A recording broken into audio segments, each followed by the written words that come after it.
우리가 사도행전 13장을 보고 있습니다. 사도행전 13장은요, 이제 선교가 시작되고 비시디아 안디옥 지역에 가서 복음을 증거하는 이야기가 나와요.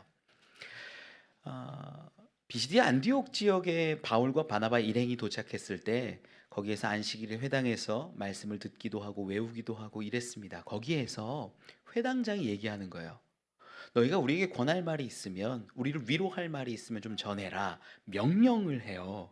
그리고 나서 바울이 서서 복음을 증거하는 내용들이 쭉 나왔죠. 앞에 있는, 오늘 본문 앞쪽에 있는 내용들을 좀 요약하자면 이런 겁니다. 하나님이 애굽으로부터 이스라엘 구원해 내시고 쭉 구약 얘기를 쫙 해요. 그리고 약속하신 대로, 말씀하신 대로 구주 예수 그리스도께서 우리 가운데 오셨다. 놀라운 이야기죠. 말씀이, 약속이 성취되었다라는 이야기를 딱 선포한 다음에 지금 이 시대는 어떤 줄 알아? 세례 요한이라는 사람이 있는데 그 사람 유명한 사람이야. 모든 사람들이 아는 그런 사람이야. 그런데 그 세례 요한도 예수님을 증거하더라. 그런데 유대인들은 어땠냐면, 유대인들은 예수님을 인정하지 않고 믿지 않아서 십자가에 못 박아 죽였어. 그런데 하나님은 또 어떻게 하셨냐면, 그럼에도 불구하고 하나님은 그를 부활시키셨어요. 이건 소생이 아니에요. 소생은 또 죽지만 썩지 않는 생명을 예수에게 주셨다라는 얘기를 하는 거예요. 시편 끌고 와서 설명하고 막 하는 거예요. 썩지 않는 생명을 우리에게 주셨어. 여러분, 이건요 놀라운 의미예요. 우리의 대속이 영원하다는 걸 증명하는 거예요. 더 이상 제사를 드릴 필요가 있을까요, 없을까요? 없어요. 예수 그리스도께서 지금 부활하시고 썩지 않는 몸 가운데 계시기 때문에 우리를 향한 그 죄사함과 대속은 영원합니다. 놀라운 이야기죠. 그리고 나서 마지막에 이 바울과 바나바가 권면했던 게 있어요. 뭐냐면 은혜 가운데 거하라. 이 뭐라고 말씀을 드렸어요? 이 은혜, 카리스 앞에 관사가 붙어 있다고 말씀드렸어요. 그 은혜예요, 정확히. 지금까지 말한 거, 예수 그리스도 안에 있으라 말하는 거예요.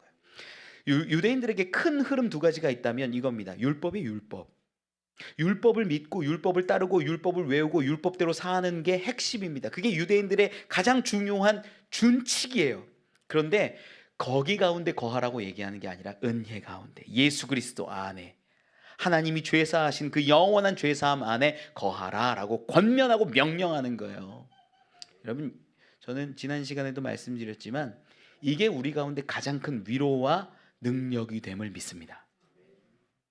비시디아 안디옥 지역에요, 지금 우리랑 똑같은 삶을 사는 사람들이 많아요. 어떤 분은 물질의 문제, 어떤 분은 건강의 문제, 어떤 분은 자녀가 말 안 듣는 문제, 진로의 문제, 다양한 문제들이 있는데 그 가운데 모든 문제의 해결은 뭐냐면 예수 그리스도라는 거예요. 그래서 은혜 안에 거하라. 똑같아요. 지금 똑같은 문제들이 우리 가운데 있거든요. 근데 그 문제의 해결은 뭘까요?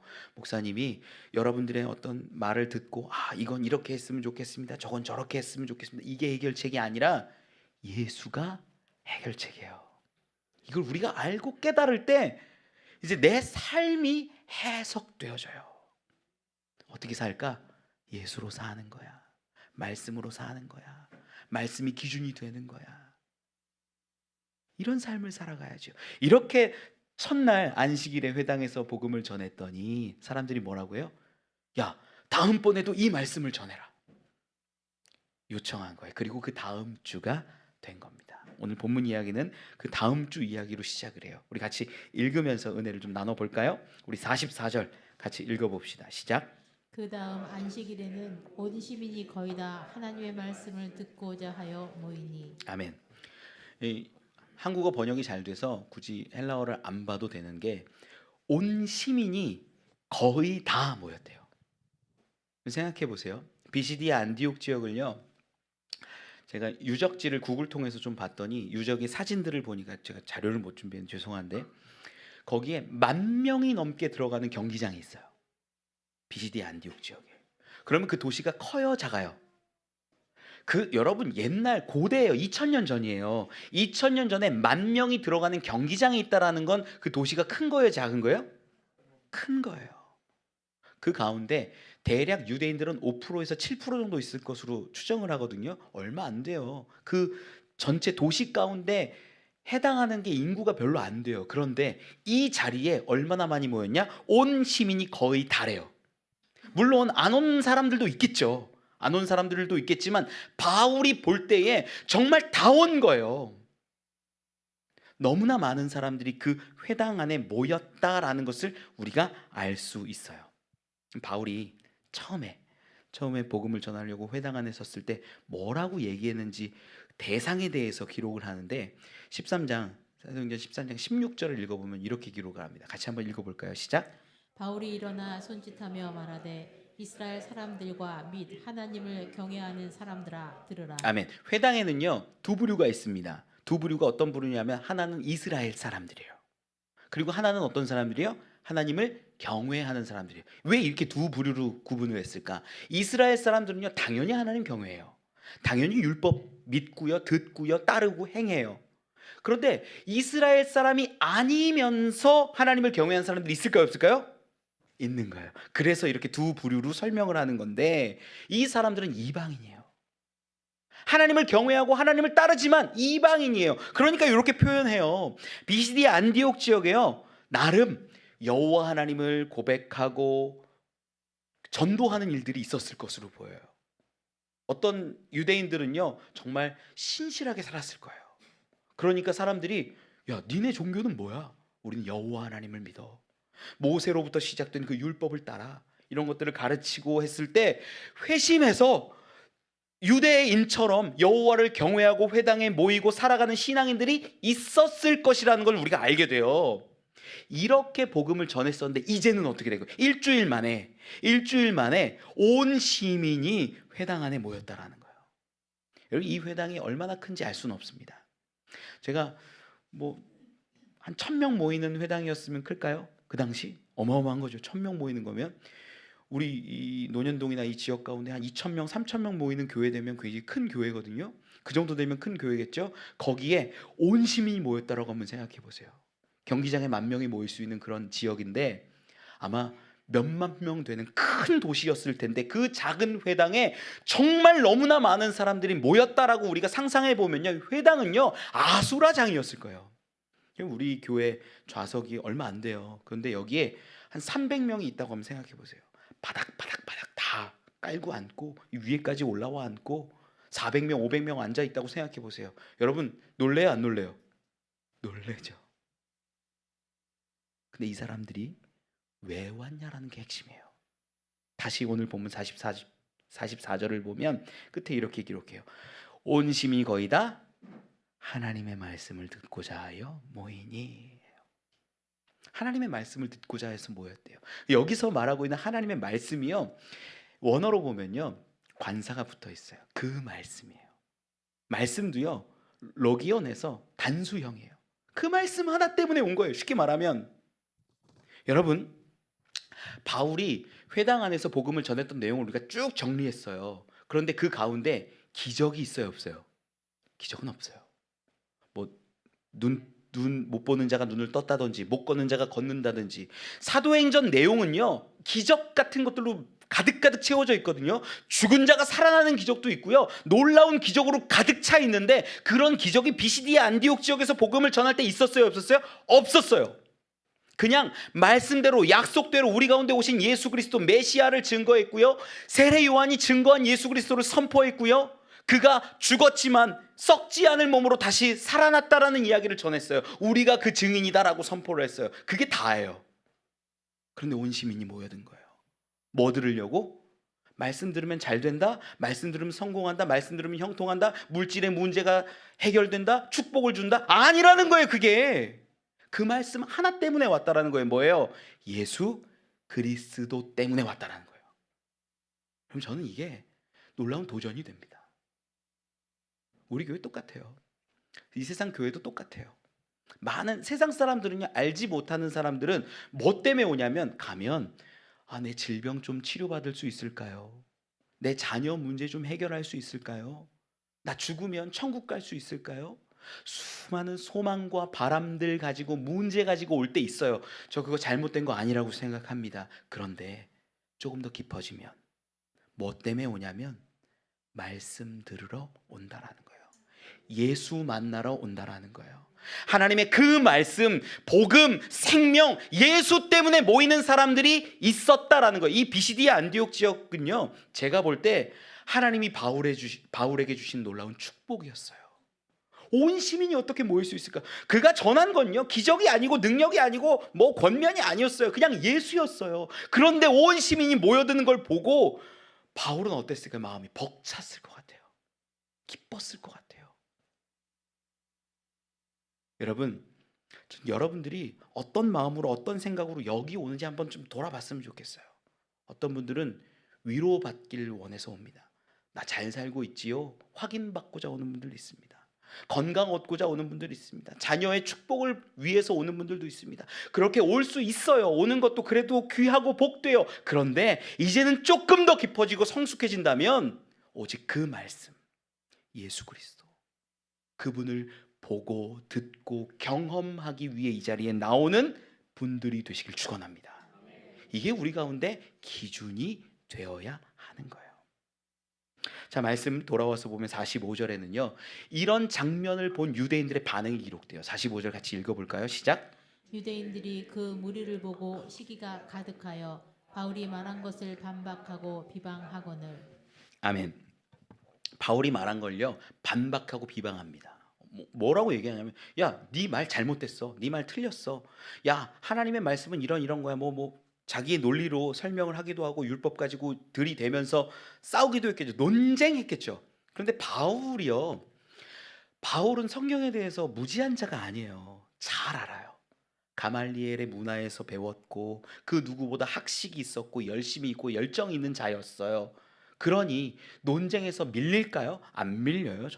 저는 그렇게 생각해요. 그런데 그들이요, 반박을 넘어서서 뭘 하냐면 비방하기 시작하는 거예요. 비방은 뭐예요? 진실이 아닌데도 거짓으로 그를 넘어뜨리기 위해서 하는 말들이 비방이에요. 사실이 아닌데 뭔가 살을 붙이고 소설을 쓰고 뭔가를 만들어내서 바울 너 거짓말하는 거야, 말도 안 되는 얘기야 라고 말하면서 비방하고 넘어지게 하는 거예요. 여러분, 아주 중요한데 지금 이 두 부류가 있어요.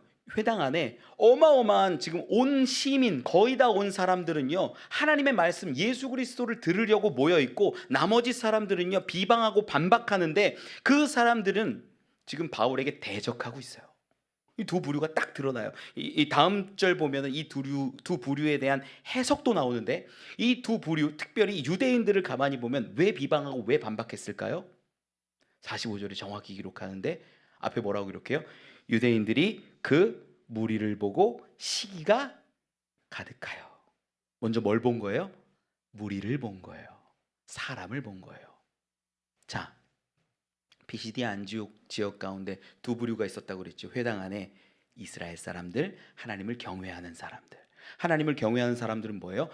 내가 율법을 들어야겠어, 믿어야겠어, 행해야겠어, 모세가 진리네 이러고 회심해서 말씀대로 살아가는 유대인들이 있었어요. 유대인 아닌 이방인들이 있었어요. 그 사람들이 하나님을 경외하는 사람들인데 지금 바울이 예수를 증거했더니, 야, 우리가 지금까지 막 나름 율법을 전하고 모세를 전했을 때는 오지 않던 사람들이 어마어마하게 여기 가득 채우는 것을 본 거예요. 그 무리를 본 거예요. 그래서 마음에 뭐가 일어나는 거예요? 시기가 가득한 거예요. 우리가 할 때는 안 되는데 저 사람이 예수를 전하니까 너무나 많은 사람들이 오는 거예요. 시기가 일어난 거예요. 여러분, 이 두 부류를 우리가 잘 봐야 되는데 이게 다 회당 안에서 일어난 일이에요. 심지어 유대인들은 어떤 사람들이냐면 하나님의 말씀을 날마다 외우는 사람들이에요. 안식일마다 모이는 사람들이에요. 이 사람들이 시기가 가득하고 사람을 바라보는 사람들이에요. 교회 안에 있을까요? 없을까요? 있지요. 저는 이게 안타깝습니다.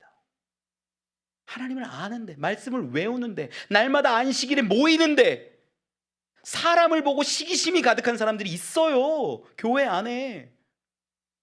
저도 그래요. 저도. 여러분들 얘기 안 하고 저 얘기도 그래요. 저도 목사님들 만나잖아요. 야, 저 목사님은 세습해서 참 잘 되는구나. 야, 저 목사님은 이래서 잘 되는구나. 야, 저 목사님에겐 저래서 그러는구나. 비교가 되고 사람을 봐요. 제가.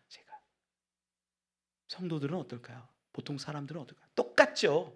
어떤 집사님을 보면서 저 사람은 돈이 많으니까, 저 사람은 시간이 있으니까, 저 사람은 능력이 있으니까, 저 사람은 건강이 있으니까, 사람을 보고 사람을 보면서 판단하고 시기심도 들고 속상하기도 하고 화도 나요. 그게 우리들 모습이라는 거예요. 저처럼. 여러분, 그런데 하나님의 말씀을 보고 오고 복음을 보고 오고 그 말씀 때문에 온 사람들은요 다르더라라는 거예요. 제가 다른 교회들도 보고 목사님들 보고 또 성도들도 볼 때가 있어요. 제가 목회자인데 성도를 안 보겠습니까? 아, 이 사람은 이래서 참 귀하다, 이 사람은 이게 좀 아쉽다, 뭐 별의별 모습들을 다 볼 거 아니에요. 그런데 제가 이 자리에 설 때는요 소망하는 게 하나 있다면, 하나님 사람 보지 않고 하나님 보고 복음 전하고 하나님 보고 예수 그리스도 전하고 말씀 증거하기를 원합니다. 이 마음으로 서요. 여러분, 제가 이렇게 선다면 여러분들도 도전해야 되는데, 사람 보지 않고 시기하지 않고 상황 보지 않고 문제 보지 않고 말씀 보고 이 자리에 나오게 해주세요 라는 기도를 하면서 이 자리에 나와야 한다라는 거예요. 이거 너무 중요한 거예요. 왜 그러냐? 다음 절에 이야기하겠지만, 여러분, 이방인들이요 하나님이 바울에게 주시는 축복들이 계속 있는데, 이방인들이 어떻게 하냐면, 지금 유대인들은 시기하고 비방하고 반박하거든요. 이방인들은 그렇게 하지 않아요. 복음을 들을 때, 예수 그리스도 그 말씀을 들을 때 그들은요 생각해요. 우리 사도행전 17장 한번 읽어볼까요? 17장 11절 12절 말씀 같이 한번 읽어봅시다. 시작. 베로아에 있는 사람들은 데살로니가에 있는 사람들보다 더 너그러워서 간절한 마음으로 말씀을 받고 그것이 그러한가 하여 날마다 성경을 상고함으로 그 중에 믿는 사람이 많고 또 헬라의 귀부인과 남자가 적지 아니하나. 아멘, 아멘. 이 베레아 사람들 이야기하는데 마음이 너그러웠대요. 그리고 정말 말씀이 그래? 진짜야? 확실해? 여기서 상고했다라는 표현이 나와요. 11절의 끝에 상고함으로. 이게 아나크리노라는 이 헬라어를 쓰는데 그게 뭐냐면 분별하는 거예요. 비판하는 거예요. 판단, 저지예요. 판단하는 거예요. 뭘 하는 걸까요? 하나님의 말씀을 딱 듣고 나서 이게 진짜야? 맞아? 논리적으로도 맞고 정말 경험적으로도 맞고 하나님이 하신 거야? 하나님이 이루신 거야? 바울이 그렇게 전하고 있는데 그게 맞아? 성경을 따져보고 생각하는 거예요. 그 상고함이, 분별력이, 판단력이 있었다라는 거예요. 그러니까 12절에 어떻게 되는 거예요? 믿는 자들이 생겨나는 거예요. 이방인들은 그래요. 근데 유대인들은 기준이 뭐냐면 자기가 아는 율법, 자기가 해석한 율법. 지금 이 시대로 따져서 생각하면 뭘까요? 내가 알고 있는 하나님, 내가 경험한 하나님, 내가 생각한 하나님, 내가 가지고 있는 신학적 관점을 가지고 하나님의 말씀을 거부하는 사람들이 있어요. 사람을 보고 상황을 보고 문제를 보면서 내가 생각하는 사람들이 있어요. 그게 아니라 말씀을 있는 그대로 받고 그 말씀이 그러한가 생각하고 판단하고 분별하는 게 우리 가운데 필요하다라는 거예요. 저는 여러분들이 그렇게 되기를 원합니다. 제가 설교를 하잖아요. 정말 그렇습니까? 왜 말씀 연결해서 보면 정말 그런지 아닌지 한번 판단해 보시라는 거예요.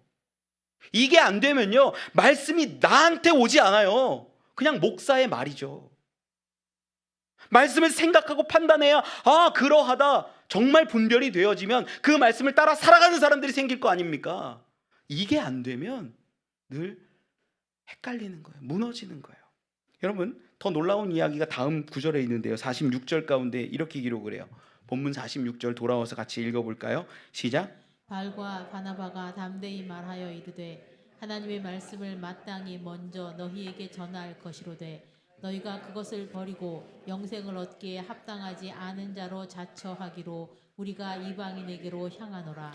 야, 나는 이방인으로 향할 거야 라고 얘기했는데 이거 누구한테 한 얘기일까요? 유대인들한테 한 말이에요. 늘 말씀을 외우고 안식일마다 모이고 하나님을 사랑하고 하나님을 예배한다고 하는 그 사람들에게 하는 말이에요. 그런데 그 사람들을 향해서 지금 그 사람들은 뭘 봤어요? 볼 때 무리를 봤고요, 시기심이 가득했고요, 그 감정으로 바울을 반박하고 비방했던 사람들인데 그 사람들을 향하여서 바울이 해석하는 말이 뭐냐면요, 영생을 얻기에 합당하지 않은 자라고 말하는 거예요. 여러분, 하나님의 말씀을 들을 때 사람을 보고 무리를 보고 시기심이 가득하고 비방하고 반박하는 그 모습이 어떤 모습이라고요? 영생을 얻기에 합당하지 않은 자라고 성경이 분명히 증언하는 거예요. 여러분, 우린 뭘 봅니까? 뭘 바라보면서 교회에 옵니까? 어떤 것에 시선하여서 이 자리까지 나오셨습니까? 목사, 정말 부족하고요, 연약해요. 저는 힘이 없어요. 볼품도 없어요. 교회 건물, 이런 건물 어디 있습니까? 번듯하게 지어지고 화려하고 잘 돼 있는 건물들 얼마나 많습니까? 사람들, 공동체, 선하고 좋은 사람들이 많은 곳들 있겠지요. 우리 교회요, 평범해요. 작아요. 부족해요. 목사도 볼품 없어요.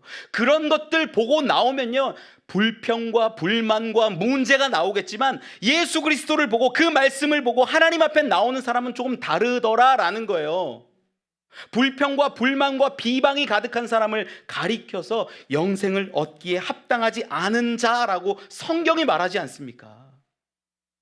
여러분, 나는 뭘 보고 오고 나는 무엇을 보고 이야기하는지 한번 생각해 보시라는 거예요. 내 입술이, 내 말이, 내 행동이 나를 드러내지 않습니까? 우리는 소망했으면 좋겠어요. 하나님, 내가 오는 걸음은 예수 때문에 오는 걸음, 복음 때문에 오는 걸음, 그 말씀을 사모해서 오는 걸음. 내가 이곳에 오는 이유는 좋은 곳이 아니라, 목사가 좋아서가 아니라 정말 예수가 있기 때문에 내가 옵니다 라는 그 고백을 여러분들이 할 수 있으면 좋겠어요. 여러분, 오해하지 않아야 되는 것 중에 하나가 본문 46절을 볼 때 바울이 약간 화난 것 같잖아요. 속상한 것 같잖아요. 마음이 상했어요. 그래서 내가 너희가 아니라 이방인에게로 가겠다라고 말하는데, 이방인들에 대한 구원을 이루어가는 사역은 맞는데 그럼 유대인들은 아닐까요? 유대인들은 버려지는 게 맞을까요? 아니에요. 바울은 독특하게 이방인을 위하여 세워진 사도거든요. 그런데 이게 경중으로 따질 게 아니라는 거예요. 유대인은 중요하고 이방인은 별로 안 중요해, 그거 아니라는 거예요. 유대인도 중요하고 이방인들도 중요해. 이게 바울의 그 어떤 기저에는 깔려 있어요. 그래서 로마서 2장 9절 10절 말씀에 보면 바울의 그 기본 그 구원관에 대한 성향이 하나 나오는데, 로마서 2장 9절 10절 말씀 좀 읽어보죠. 시작. 악을 행하는 각 사람의 영에는 환난과 곤고가 있으리니 먼저는 유대인에게요 그리고 헬라인에게며 선을 행하는 각 사람에게는 영광과 존귀와 평강이 있으리니 먼저는 유대인에게요 그리고 헬라인에게라. 아멘. 늘 유대인이 먼저 나오고 헬라인이 나중에 나와요. 이방인이 나중에 나와요. 이게 뭐냐면 하나님이 먼저 택한 게 누구냐면 아브라함을 통해서 유대인을 먼저 택하신 거예요. 아브라함과 이삭과 야곱과 쭉 이어지는, 하나님이 모세를 통해서 율법을 먼저 주신 거예요. 먼저 된 게 누구예요? 유대인인 거예요. 선지자들을 세우시고 수많은 일들을 이루어 가신 게 누구예요? 유대인을 먼저 통하여서 하나님께서 이루어내신 거예요. 그러다 보니 유대인이 먼저 되었다라는 표현을 하고 나중된 자가 헬라인이다, 이방인이다 라고 얘기를 해요. 오해하지 말 것은 이건 시간적인 순서지 경중을 말하는 게 아니에요. 예수님은 어떻게 얘기하시냐면 마태복음 20장에 가면 포도원 품꾼 이야기가 나와요. 우리 시간으로 환산해서 얘기를 하면 아침 9시에 품꾼이 들어오고 점심 12시쯤에 품꾼이 들어오고 오후 3시쯤에 품꾼이 들어오고 오후 5시쯤에 품꾼이 들어와요. 저녁 6시에 일이 끝나는데 처음 들어온 9시에 온 사람들은요, 하루 종일 힘들게, 마태복음 20장 12절 말씀 한번 띄워볼까요? 사람들이 어떻게 반응하는지 20장 12절 읽어보죠. 시작. 나중 온 이 사람들은 1시간밖에 일하지 아니하였거늘 그들이 종일 수고하며 더위를 견딘 우리와 같게 하였나이다. 야, 그 1시간 일한 사람들은 그 한 달내로는 딱 주는 거 보면서 야, 많이 주시네. 1시간 일했는데. 나는 아침 9시에 왔으니까 9시간 일했잖아요. 그러면 얼마를 줄까요? 자, 1시간 일한 사람 10만 원 줬다고 쳐보세요. 같이 일하고 있는데 난 9시간 일했어요. 그럼 얼마 받아야 돼요? 야, 90만 원이라고 그냥 탁 얘기하면 대단해요. 점심시간은 빼지도 않아요. 이런 거 할 때 내가 점심시간 한 건 빼지도 않아요. 적어도 한 4, 50만 원 주시겠지. 이런 기대 있을까요, 없을까요? 여러분, 우리 일반적으로 봤을 때 그런 기대 해요, 안 해요? 해요. 해요. 그런데 하나님은 이렇게 말씀하시고 그걸 예수님이 말씀하신 거예요. 하시는 거예요. 20장 16절 같이 한번 읽어봅시다. 시작. 이와 같이 나중된 자로서 먼저 되고 먼저 된 자로서 나중되리라. 아멘. 이건 무슨 얘기를 하는 거냐? 구원 다 똑같아. 늦게 온 자도 일찍 온 자도 똑같아. 유대인이나 이방인이나 똑같아. 하나님의 구원의 그 은혜 가운데서는 뭐 더 많이 했다고 뭐 더 많이 받고 조금 했는데 쟤는 왜 똑같이 줘요? 싸울 게 아니라 하나님의 은혜, 구원의 은혜는 동일하다라는 이야기를 예수님이 하셨던 거예요. 그래서 유대인이나 헬라인이나 이방인이나 다 똑같은 은혜를 받으며 살아가는 것이지요. 말씀 돌아와서 이제 보면 약간 속이 상해서 내가 이제는 이방인으로 갈 거야. 너희 구원 얻기에 영생 얻기에 합당하지 않은 자처럼 사는 너희들 이제 떠나서 나는 이방인으로 갈 거야 라고 얘기하면서 말씀을 하나 인용하는 게 47절이에요. 47절 읽어봅시다. 시작. 주께서 이같이 우리에게 명하시되 내가 너를 이방의 빛으로 삼아 너로 땅 끝까지 구원하게 하리라 하셨느니라 하니. 아멘. 주께서 이같이 우리에게 명하시되 내가 너를 뭘로 삼으신대요? 이방의 빛으로 삼으신대요. 땅 끝까지 구원하게 하리라. 이 말씀을 딱 전하는데 이 말씀이요, 이사야서 42장에도 나오고 이사야서 49장에도 나와요. 근데 정확하게 매칭되는 부분은 이사야서 49장 6절 말씀이에요. 이 부분을 읽고 제가 좀 설명을 좀 드릴게요. 지금 49장 6절 같이 읽어봅시다. 시작. 그가 이르시되 내가 나의 종이 되어 야곱의 지파들을 일으키며 이스라엘 중에 보존된 자를 돌아오게 할 것은 매우 쉬운 일이라. 내가 또 너를 이방의 빛으로 삼아 나의 구원을 베풀어서 땅 끝까지 이르게 하리라. 아멘. 하반절에 나오죠. 또 너를 이방의 빛으로 삼아 나의 구원을 베풀어 땅 끝까지 이르게 하리라. 이게 이제 요걸 가져와서 바울이 사람들에게 하는 얘기예요. 하나님이 우리를 택해서 이방의 빛으로 땅 끝까지 복음 전하게 하셨어라고 선포하는 내용이에요. 그런데 우리가 재밌는 걸 발견해요. 아주 신기한 걸 발견해요. 뭐냐면 지금 우리 오늘 본문 흐름을 보고 있는데 유대인들은 바울에 대해서 어떻게 했어요? 반박하고 비방했죠. 그렇죠? 반박하고 비방해서 하나님 나라를 가로막는 일을 했어요. 말씀을 외우고 읽고 회당에 모이지만 하나님을 대적하는 그 일을 유대인들이 했어요. 이 복음이 흘러가는데 장애물이 됐어요. 근데 이방인들은 어때요? 복음을 쉽게 들어요. 모든 사람들이 모여서 듣고 하나님 앞에 말씀을 들으려고 나오고 그 장면을 보는 거예요. 그런데 이사야서로 딱 넘어가서 보면 이야기가 정반대예요. 자, 이사야서 방금 봤던 이 49장 6절 말씀을 보면요, 뭐라고 이렇게요? 앞부분부터 좀 제가 같이 보면 내가 나의 종이 돼요. 나의 종이 돼요. 내가 부른다라는 거예요. 이걸 학자들마다 의견이 좀 갈리긴 하는데 메시아 그리스도를 의미한다라고 보는 분도 있고 이사야를 본다라고 하는 분들도 있어요. 상관없어요. 상황만 보세요. 상황만. 지금 어떤 사람을 불러서 종을 삼아서 하나님이 복음을 증거하시고 하나님 나라를 회복하시는 그 상황이라는 것을 보고 보면 네가 나의 종이 되어 야곱의 지파들을 일으킨대요. 그리고 또 뭐래요? 이스라엘 중에 보존된 자를 돌아오게 한대요. 근데 그 뒤에 코멘트가 하나 달려져 있어요. 야곱을 이스라엘을 회복시키고 보존하고 세우는데 그 일은 어떤 일이래요? 매우 쉬운 일이래요. 이스라엘 사람들, 야곱 지파 사람들, 유대인들, 이 사람들을 하나님의 자녀로 다시 일으키는 것은 쉬운 일이래요. 그런데 이제 뒤가 나오는 거죠. 내가 너를 종으로 세워서 이방 가운데 이방의 빛으로 보내는 거, 이거는 어떤 거예요? 그러면 쉬운 거예요? 어려운 거예요? 어려운 거예요. 어려운 거예요. 이게 이사야의 배경이에요. 이 배경을 더 얘기하면 너무 힘드니까 간단하게 정리할게요. 여러분, 복음을 전하는데 유대인이 편할까요? 이방인이 편할까요? 유대인이 편해요. 하나님을 아니까. 출애굽의 은혜를 아니까. 하나님의 역사를 아니까. 그런데 그래서 이렇게 이사야서 말씀이 정해져 있는데, 기록되어져 있는데, 오늘 본문으로 다시 넘어와서 보면 상황이 어때요? 유대인들은 반박하고 비방해요. 오히려 하나님 나라를 대적해요. 놀라운 이야기예요. 그리고 이방인들은 어떻게 돼요? 수많은 사람이, 온 시민이 거의 다, almost people이 다 온 거예요. 다 하나님을 사랑하고 예수님 이야기 그 말씀을 들으려고 다 모였다라는 거예요. 이게 상황이 완전히 역전이 된 거예요. 예전에는 유대인들을 회복시키는 게 쉽고 이방인들을 회복시키는 게 어려웠는데, 지금은 즉 바울 시대에는 이방인들이 오히려 쉽고 유대인들이 어려워진 거예요. 왜 그럴까? 왜 이런 일들이 역전이 일어났을까? 그건요, 바로 예수 그리스도 때문이에요. 그 전까지는 어때요?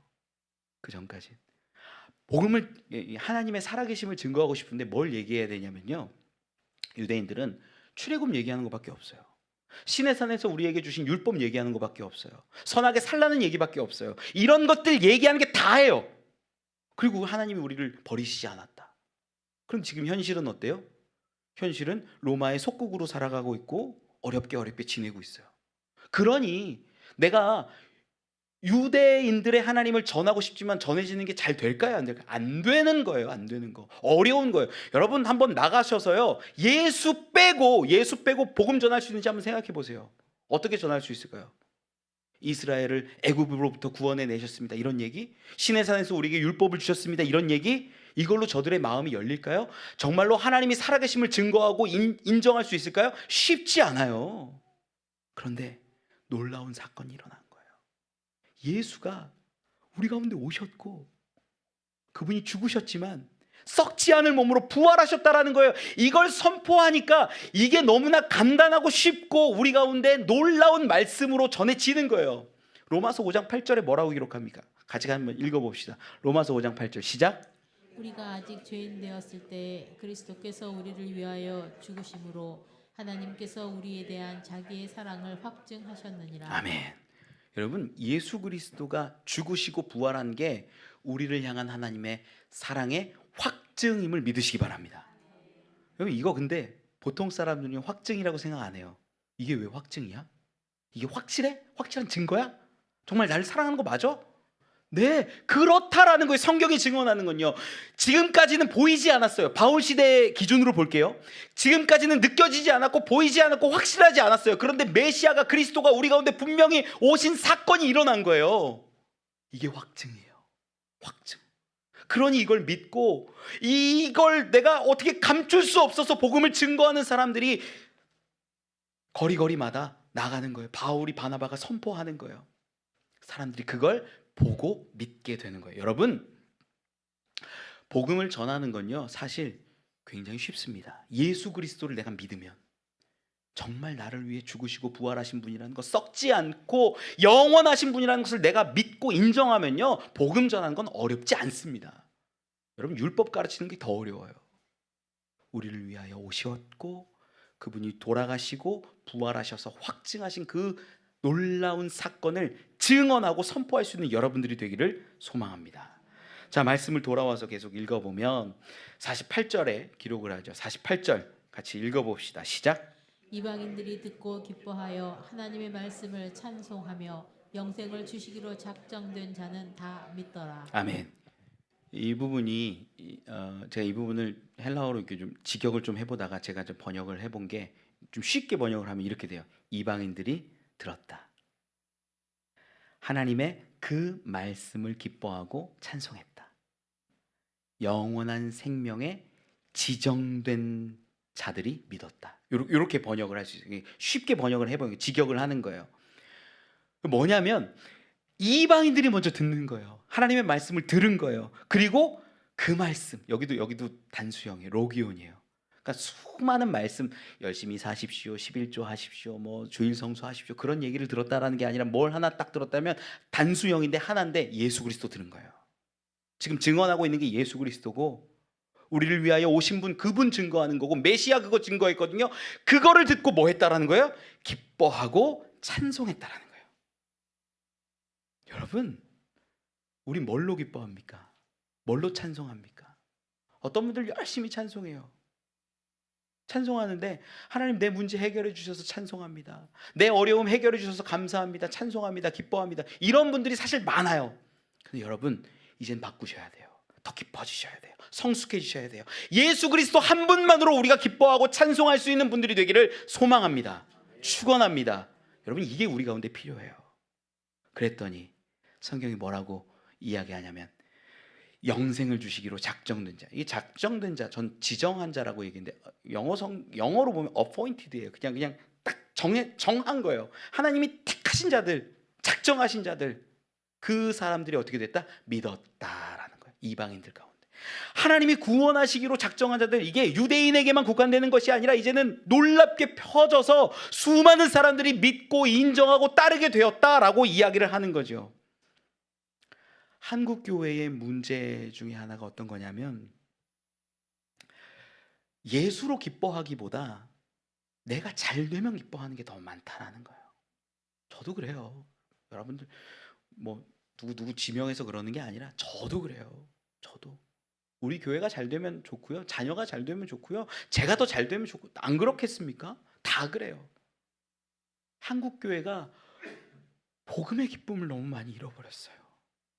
예수를 우리에게 주신 게 가장 큰 기쁨이어야 되는데, 예수로 항상 행복해하고 찬양할 수 있어야 되는데, 우리는 내 문제 해결해 주셨네, 할렐루야, 내 자녀가 잘 됐네, 기쁩니다. 이렇게 흐르는 기조가 어느샌가 너무 많이 자리 잡아 버린 거예요.